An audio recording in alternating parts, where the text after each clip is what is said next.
Mula sa Far East Broadcasting Company, Philippines, narito ang isang programang tatalakay sa iba't ibang kaisipan ugnay sa ating kultura at mga kaganapan na ang magbigay ng liwanag sa usapin ng wastong katuruan at kaugalian. Kamalayan, kasama si Pastor Jebo Banzuelo.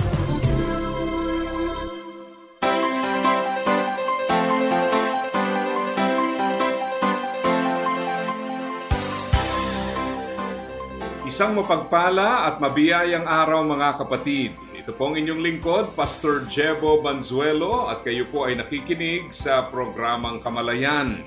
Tayo po ay nagpapasalamat sa Panginoon sa muli na namang pagkakataon ng pagsasama-sama at syempre, nais po nating ipaabot ang ating pasasalamat sa lahat po ng mga listeners nating nakikinig gamit din ng radyo sa 702 DZAS sa NCR, 1143 DZMR kung kayo po ay nasa Northern Luzon at syempre sa DYVS sa Visayas, sa DXKI-FEBC sa Coronadal, South Cotabato. Muli, ito po ang programang Kamalayan na napapakinggan sa FEBC Radio TV, napapanood sa Facebook Live at YouTube channel ng 702 DZAS FEBC Radio TV. Gayon din sa Channel 185 sa GCTV. Yan po ay tuwing linggo alas 7 hanggang alas 7:30 ng umaga.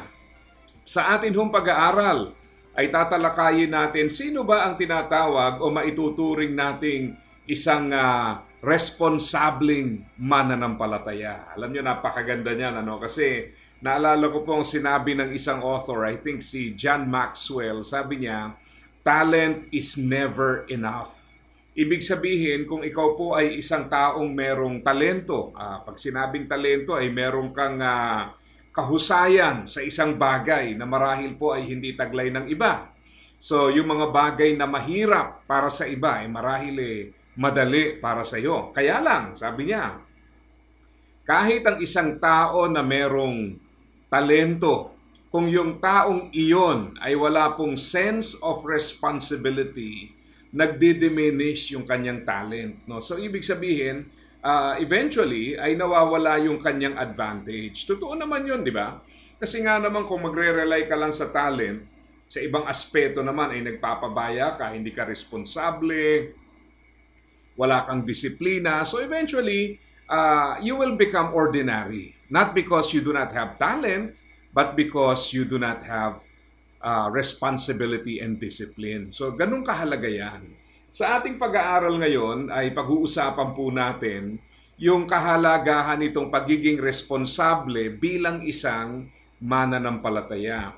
Kagaya ho ng ating natalakay sa nakalipas, ating natutunan na marami naman talagang mga taong kumikilala sa Diyos, pero palagay ko isasang-ayon ng bawat isa kung ating sasabihin at bibigyang diin na ang talagang kailangan po natin ay yung tinatawag na sense of responsibility. Yun bang nagagawa natin ng mga bagay dahil tayo po ay merong sense of responsibility. Dahil kung meron po tayo niyan, ay talagang mas malawak pa ang ating magagawa. No? At kagaya po ng previous lessons natin, nauugnay po natin to doon sa tinatawag na church health o kalusugan ng isang iglesia.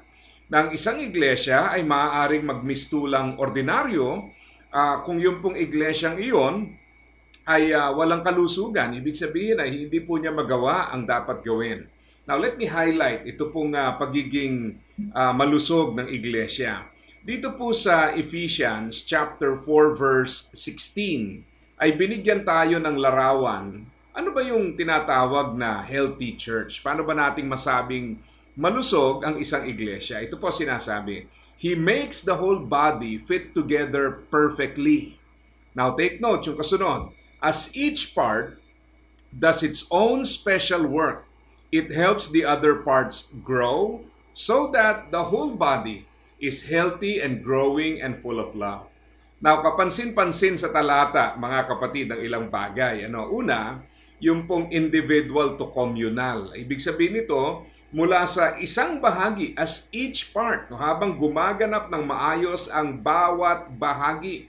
ang buong katawan ay lalago at lalakas. Yan po ang salin sa Tagalog. So ang ibig sabihin po, pagka tayo po ay tumutupad sa ating tungkulin, ang epekto po ay para sa kabuuan, di ba? So kung iisipin natin, parang isang tao ka lang, pero kung meron kang sense of responsibility, nagagampanan mo ang iyong tungkulin ng merong kaayusan, ang epekto po nito ay napakalawak sapagkat sasaklawin ang buong iglesia. And I think the opposite is also true. Yun naman talaga ang malungkot at mabigat na katotohanan.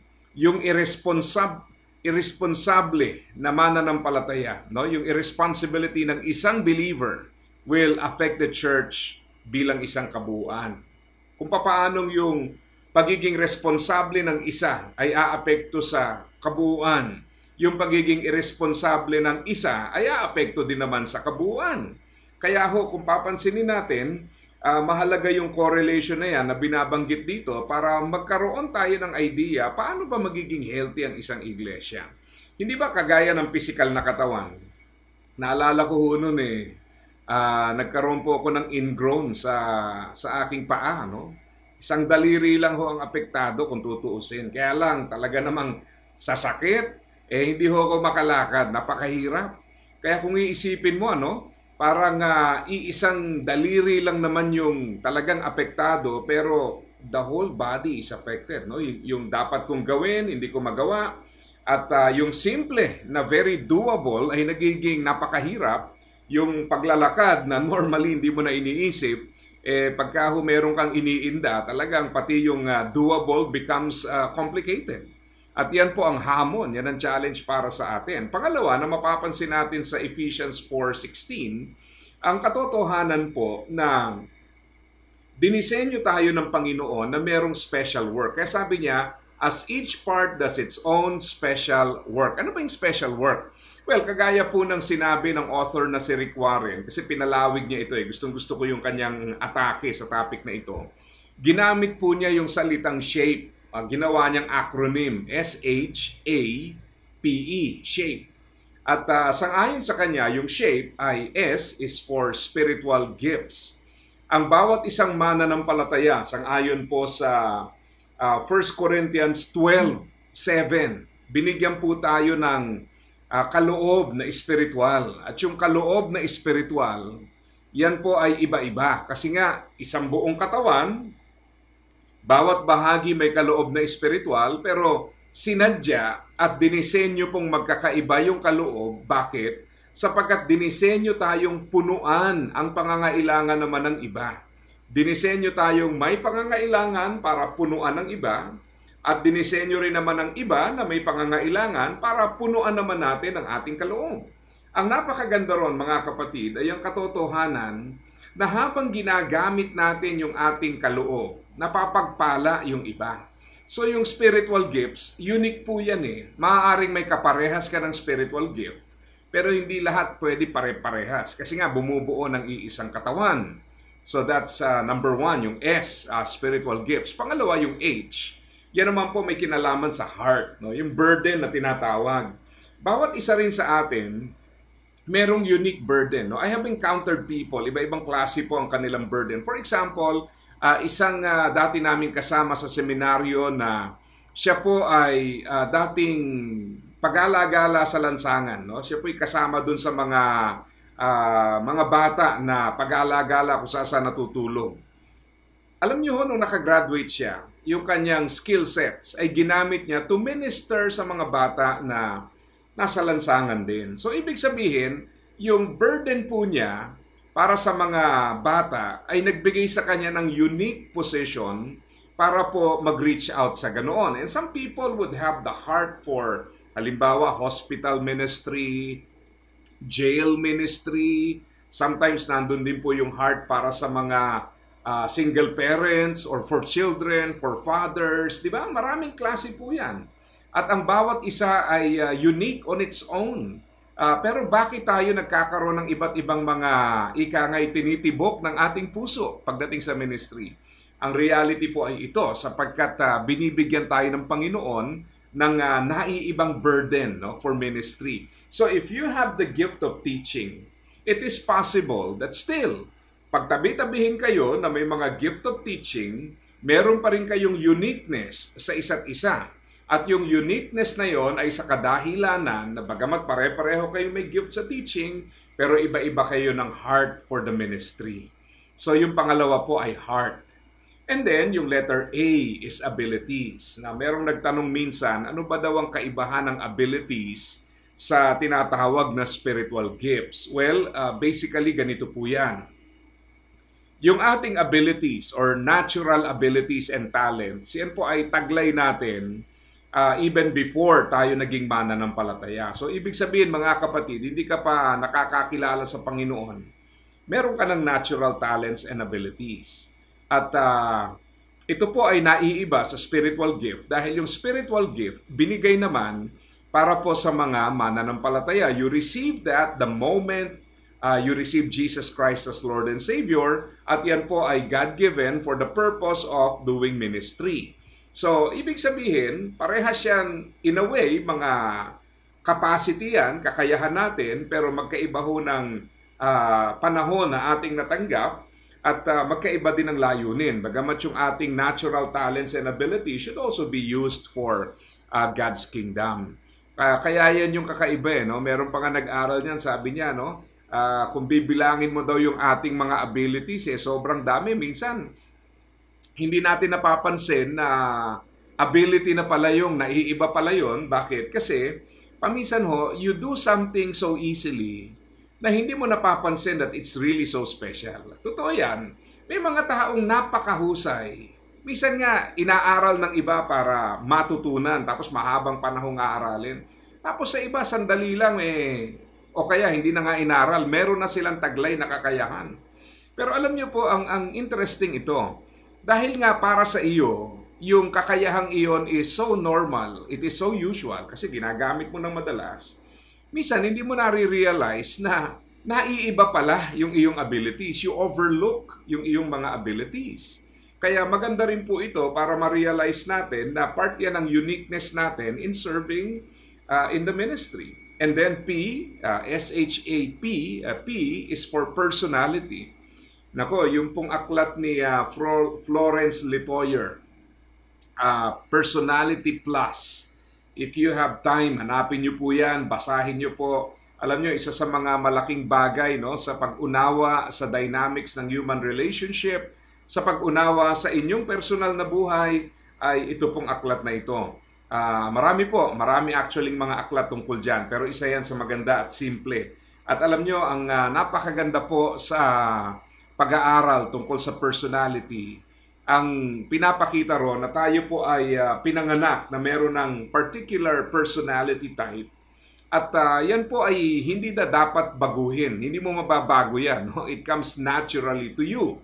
So, sa isang broader perspective, may mga tao po na people-oriented. And then some are very task-oriented. Kaya paminsan, pag napapagpalit-palit natin yung roles, hirap tayong intindihin. Halimbawa, kunwari sa konteksto ng church, meron kang inassign mag-MC. Pagka ho yung na-assign mo dyan is people-oriented, nako, walang kahirap-hirap yan. Kahit gulatin mo yan, makikita mo, magagawa niya ang dapat gawin. Kasi yun ang natural inclination ng kanyang personality.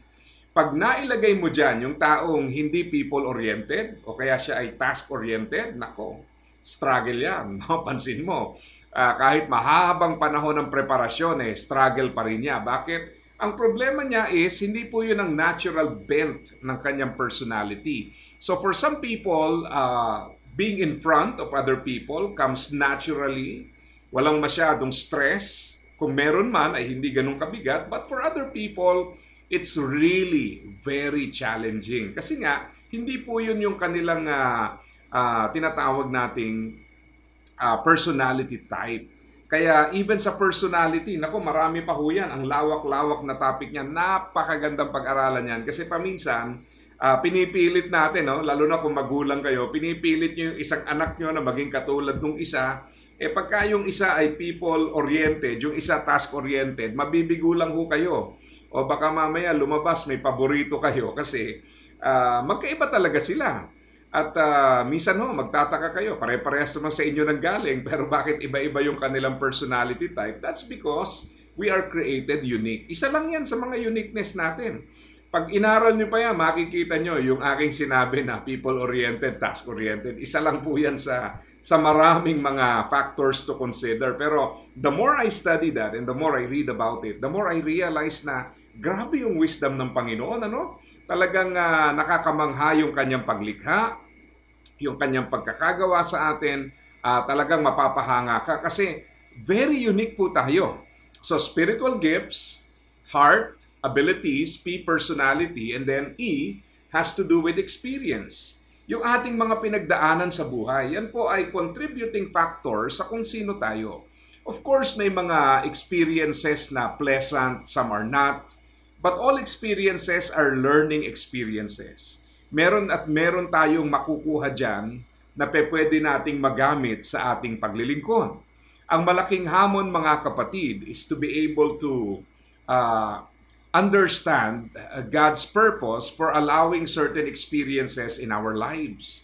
Kaya paminsan makikita mo kahit yung burden natin for ministry, isa sa contributing factor dyan yung experience Bakit may mga tao na merong desire for missions? Well, nandun po yung kanilang abilities and spiritual gifts.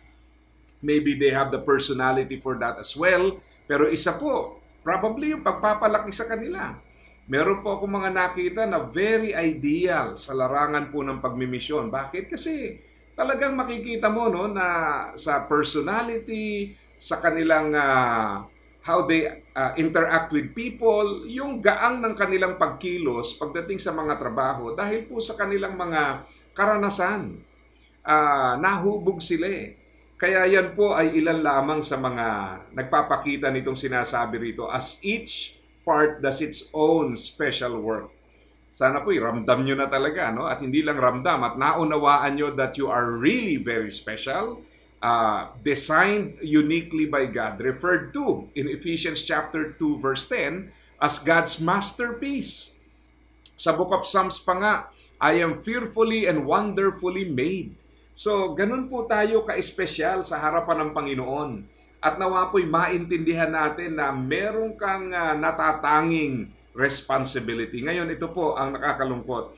Kung yung special work na yon ay nagpapakita sa atin that we are designed so special to do something very unique, pagka hindi ka naman naging responsable, hindi mo magagampanan yan. Before, meron po akong isang sasakyan na medyo naiiba yung kanyang mga parts.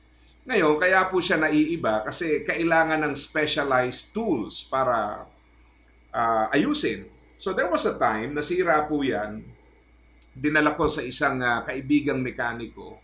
At ang sabi niya sa akin, Pastor, bago natin galawin to, hahanap muna ako ng specialized tools. Sabi ko, bakit? Ano bang problema ng sasakyan? Sabi niya, kasi Pastor, yung mga nabibili nating mga tools na usually ginagamit natin, hindi yan, hindi yan pwede rito. So, ibig sabihin po, kahit ipilit namin, kahit gustuhin namin gawin, pero dahil naiiba yung design, merong special tools para doon. Ganon din natin dapat makita yung ating responsibility. Ginawa ka ng Panginoon na very, very unique at kinakailangan po na yung ating uniqueness na yon ay talagang maintindihan natin so that we can do the ministry that God has called us to do. Di ba? Napakahalaga yan.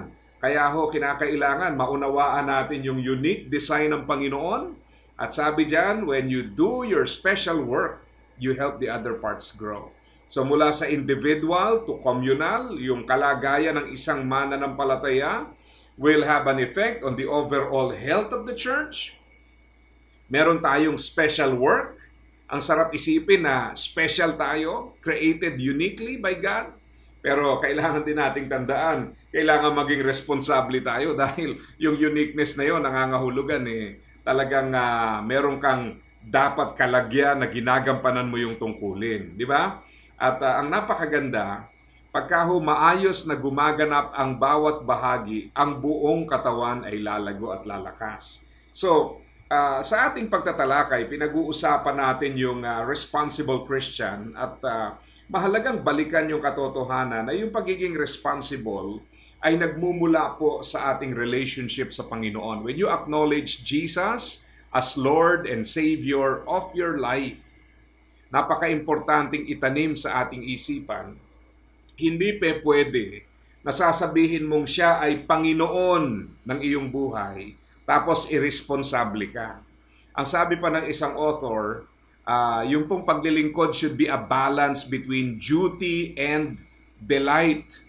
At napakaganda ng kanyang binigyang diin. Ang sabi niya, hindi mo pwedeng sabihin na mahal mo ang Panginoon kung hindi mo ginagampanan yung duties mo para sa Panginoon. So babalik tayo dun sa duties. Importante, no, yung fulfillment ng duties. At ano po ang duty? Pag sinabi nating duty, it means talagang minsan gusto natin, minsan ayaw natin. Pag sinabing duty, you have to be consistent because it is a duty.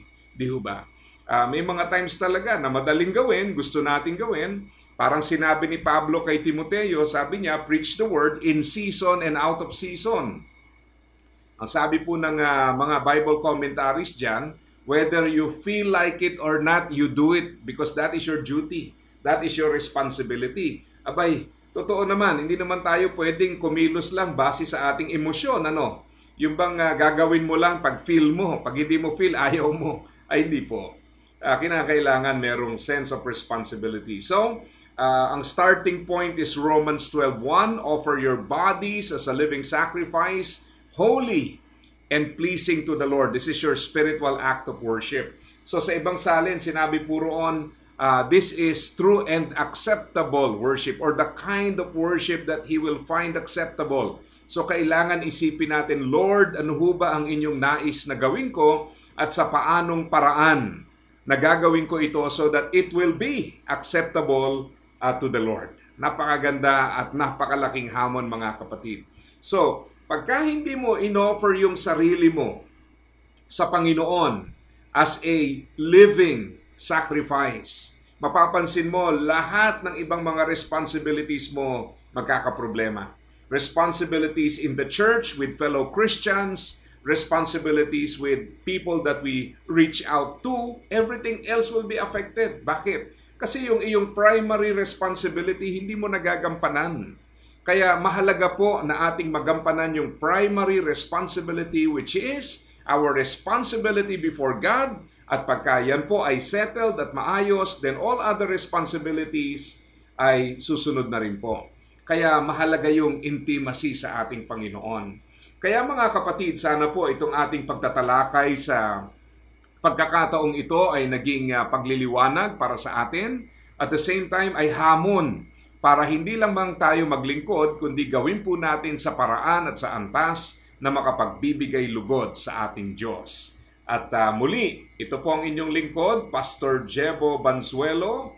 At ito naman ang programang Kamalayan na napapakinggan sa FEBC Radio TV at napapanood sa Facebook Live at YouTube channel ng 702 DZAS FEBC Radio TV. Gayon din sa channel 185 sa GCTV.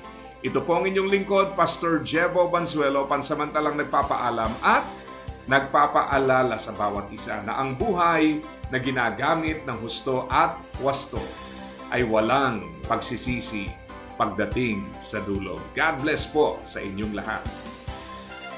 Iyong napakinggan ang Kamalayan.